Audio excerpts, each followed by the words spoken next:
Welcome back, my Duelist friends. Casual Duelist here. It is Wednesday, so of course, happy Wednesday.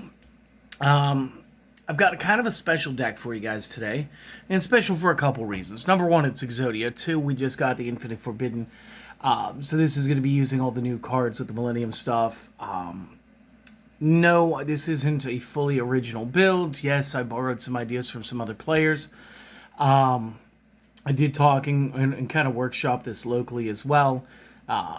If this is really close to somebody else's list, like that just happens. None of my friends do the same thing that I do, where I'm like, it's got to try to be as original as possible. They just want to give me good ideas. So there's that. Two, some years back, one of my best friends did pass, and we were always playing Yu-Gi-Oh! And today I decided to sleeve up his original Exodia set that I had gotten from him. And this way it's sort of like we're both presenting the deck together. So, Mike, rest in peace, buddy. But here's the deck. So, we are going to use... Let's see if we can get that to focus down just a bit. We are going to use the 5 pieces of Exodia. These are original Legend of Blue Eyes pieces. They're nowhere near mint condition. It's all sentimental value. So these are really good. Obviously, we're going to need these in order to play the new Exodia Incarnate. As that's just part of the playstyle. No, we're not going to be trying to win based off of Exodia this time. So it's kind of weird. It's Exodia finally in like the offensive form. And that's cool. Next card I'm using is I'm actually using 3 copies Dimensional Shifter, and basically in the current format, this can allow you to shut off a lot of decks and have a lot of your opponents simply just pass turn for you, and this could allow you to go ahead and set up into the game. So if you guys are somehow not familiar with D-Shifter, if you have 0 cards in grave, you as a quick effect can send this from handed grave. Until the end of the next turn, any card sent is now banished instead. So again, it shuts off a lot, which is fine. Main deck monster, we're going to use 2 of, and I'll explain this here in a bit. We're going to use 2 copies of Golem that guards the Millennium Treasures. Simply put, all the new Millennium monsters have 2 modes. They have monster mode, they have spell mode. This one says the activation of Millennium Monk cannot be negated. That is his monster effect. You can use the following effects once per turn. If this card is in your hand, you may play it to spell trap. As a spell, if you do, while this is a continuous spell, you get the option to either choose to pay 2k life or reveal a copy of Millennium Monk in your hand, and then that'll allow you to special summon this card forward. And when you do that, you can add the Wedju Temple. So we'll discuss that again a little bit more towards the end. We are using 3 copies of Lava Golem. Because one of my big things that I was concerned with was if I don't get the D-Shifter, how am I going to try to force Exodia through at locals? My opponent's got a board built up. How do I do that? I put something over there that just takes away effects. And I thought about just doing like simple Kaiju like MCL. But I thought about Lava Golem because I'm technically going to be breaking up 2 cards to give them this. And then, again, if we get into the Incarnate, which we should most of the time, we can simply just punch over the Lava Golem. That's not even going to be an issue. Or we can leave the Lava Golem there and let them take the 1k during their standby phase. I'm super unworried by that. So that's why we made that choice. We're going to be using 3 copies of the new Sengenjin, Wakes from a Millennium. So again, really cool. Cannot be destroyed by monster effects. Is his monster effect. Again, you can place him in the spell trap zone. If you do, while he's there, you can pay 2k or reveal the Ankh. If you do, special summon. When he is special summoned, he can add a Millennium monster from deck to hand. So again, he's going to basically search out, like you can search out your Golem this way.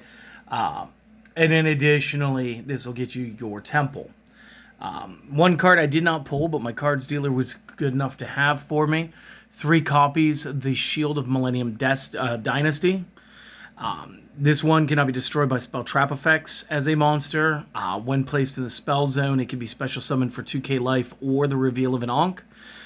Special summon this card, and when you special summon this one, you can add a copy of Millennium Ankh to your hand. So again, he can basically start. So if you had like Shield and or Sengenjin, one searches the other one gets you the Ankh.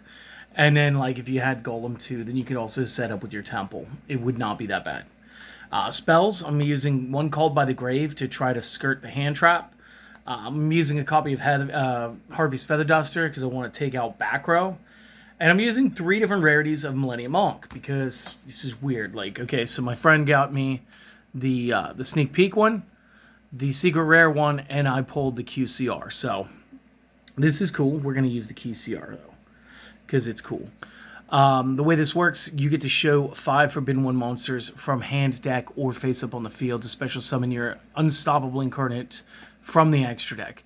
Then you shuffle up any other monsters that you control from the field to the deck, except Exodia and or Millennium monster cards. And then for the rest of this turn, after activation, you can't summon any other monster cards. And then additionally, this shuffles back into the main deck rather than going to the discard pile. So again, a lot of things not exactly going to the graveyard. So again, D-Shifter feels right. Since we can search out stuff, and again, we haven't gone over the Exodia form yet, but since he can search out spell traps, we are going to use a single copy of Blaze. Blaze is sort of like your OTK push. 1 level 10 or higher monster on the field with Exodia in its original name gains the effects. You can pay half life. Destroy as many cards in the spell trap zone as possible, then equip 5 Forbidden 1 from the hand and or deck. It equips cards that give 2,000 attack per, and you can not activate other cards or effects for the rest of this turn. Additionally, this copy of Exodia is going to get piercing. So again, based on the way that Exodia works, I don't think you can get a power bonus that turn, but the power bonus is not till end of turn. So any power bonuses he's already been given is good. Stuff like that. And it's just going to allow you to push. It's going to make as close to a 10k Exodia as you can. Cool tech stuff. I am running 2 Secret Village of Spellcasters. I did think about lowering this down to like 1. Because this is just kind of like a niche thing. Because again, the only spellcaster we're really going to be playing is going to be the Unstoppable Incarnate. But while we have it, and we're not in a mirror match where there's other spellcasters on the field, we are looking at taking away our opponent's ability to use spells. I'm also using a single copy of Set Rotation here to help this along. And I'm also using a single copy of Terraforming because between this, the Golem, and the Widju Temple, I have my targets. So again, it allows me to set up stuff. If my opponent's going to be playing field spells, we can kind of place one of our spells on their side of the field too. All the stuff. Going into the game right now, Super Poly's actually doing a good job. There are a couple of targets I don't own, like Garuda and the Nuvia Bell. They are excellent options, so like my extra deck is kind of whack, but this is what I have. I have 2 copies of Upstart Goblin. I've been told by my friends I should be playing Prosperity, and while I agree with them, I just don't have the 20-something bucks to get a playset right now. And this would be probably one of those things where I would drop one of those villages in the Upstarts, and we'd probably go right to triple Prosperity right there, and then just play that way. 2 copies of the Widju Temple. So this is one that we're going to have to kind of go over. During the main phase, you can place a monster from your hand into the spell trap as a continuous spell. Then place a Millennium monster from your deck into the spell trap zone as a continuous. You can use this once per turn. If a face-up Millennium monsters you control is destroyed by battle or card effect, you can place them in the spell trap zone as a continuous spell instead. Now this is kind of important because it keeps things out of our discard pile. But this is really just to get things started. This is another card I might even weed down to 1. Because number 1, it's searchable. We've got the Set Rotation of the Terraforming and the 2 Golems in here. There may not be enough reason to play 3 of this. And moving forward, we'll just test the waters and see what's what. Based on my extra deck, I'm playing the new White Rabbit Hattie or whatever it's called. I decided that I wanted to play a trap monster, and I've been toying around with this one for some common charity builds. So since I had some commons and I had some supers, I decided I'd try to one.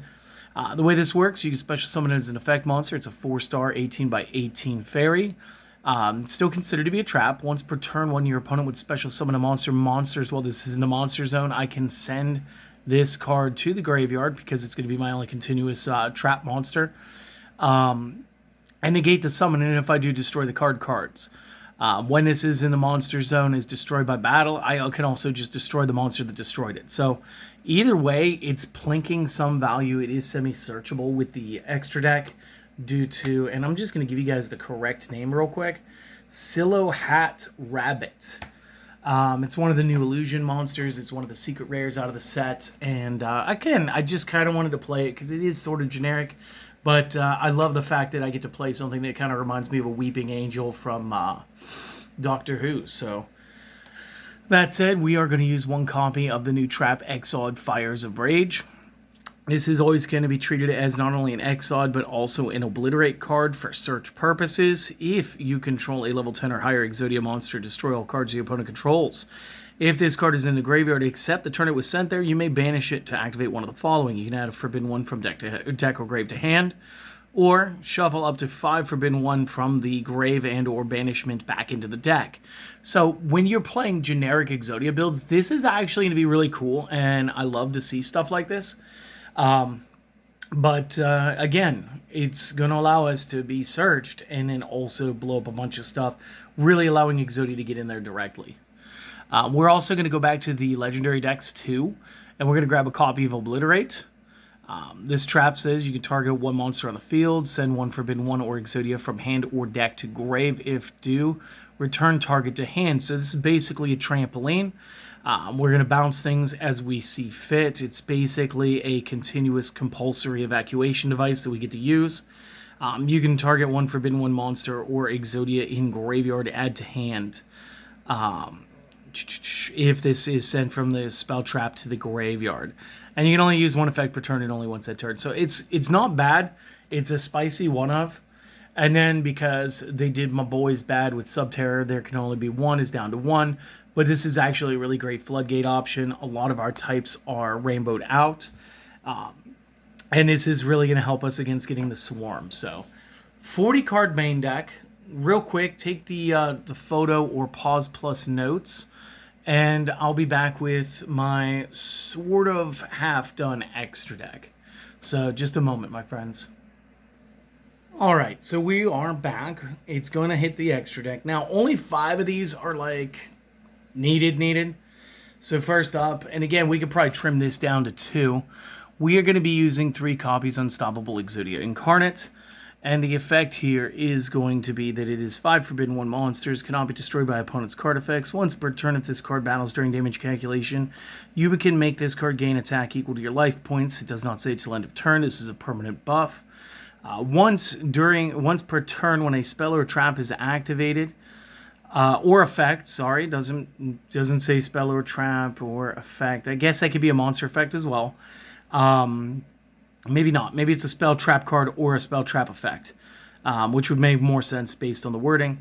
Quick effect, negate activation.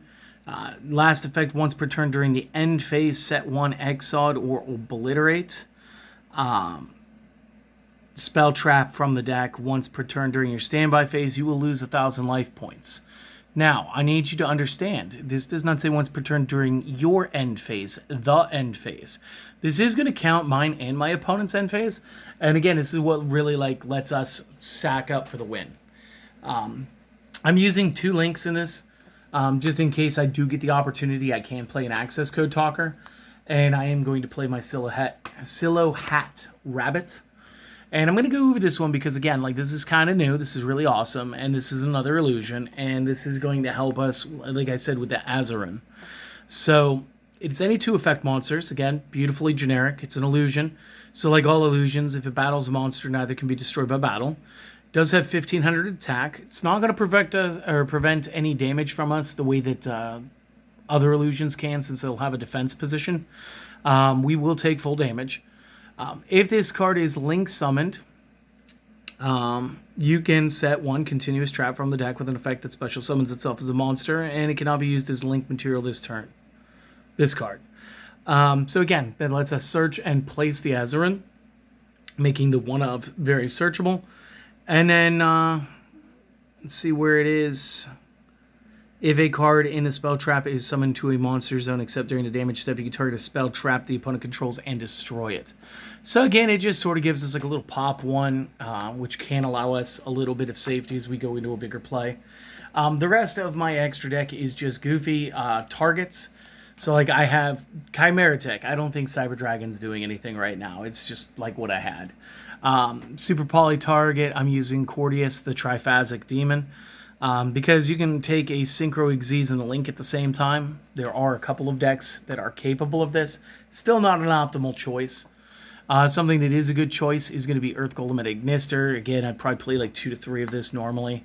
Elder Entity Intis could be an option because Synchro and Xyz are still sort of around. Again, probably play the Earth Golem over that. First, they're dragons. Nobody's playing normal monsters right now. It's just a decent hand trap. Mud Dragon, probably one of the better ones to be playing. 2 monsters, same attribute, different types. This helps with a lot of decks, so this would probably be 2 to 3, 2 to 3. Dragostapelia is probably like a good 1 or 2 because fusion plus and or darks. So I put in my Sea Monster of Theseus just because it is 2 tuners. And again, if you're playing up against like some Synchrons or something, this could be relevant. There are a lot of monsters right now that are Synchro tuners, especially with the White Force stuff I noticed. So that one might be semi-relevant. Starving Venom, always relevant, as it is 2 darks. And I put a Thunder Dragon Colossus in here just to like remind people like Thunder Dragons are still a thing. Why do I have no focus? There it is. So I did put my Colossus in here for the gigs. Again, you'd probably be playing Garuda. You'd probably be playing the new Ubel Fusion. The Ignister, the Starving Venom, maybe the Monster of Theseus, but definitely the Mud Dragon. This is my deck, and hopefully you guys enjoyed it. That said, I will see you guys on the next video. So maybe do the things, maybe support the channel, like, comment, sub, or just come back next time and see if we do a little bit better, all right? All right, later.